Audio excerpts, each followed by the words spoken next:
Hey everyone, just check out what just came from the mail straight from Australia. That's a beard oil from Peakmode. Sean was kind enough to send me.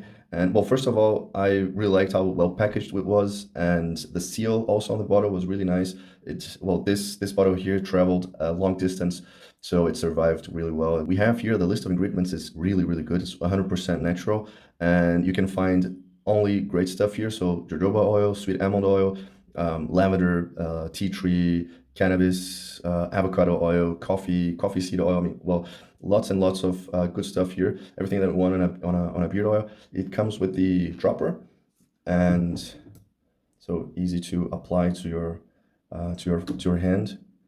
It has a good consistency. It's not like that watery, and it's not like super viscous, and it smells well. The fragrance is very mild, but it's kind of to me it's a little bit sweet, maybe because of the peach and the orange and even the coffee. So the scent is very mild, so it won't contrast with your perfume or whatever other products you're using, but it's a good scent.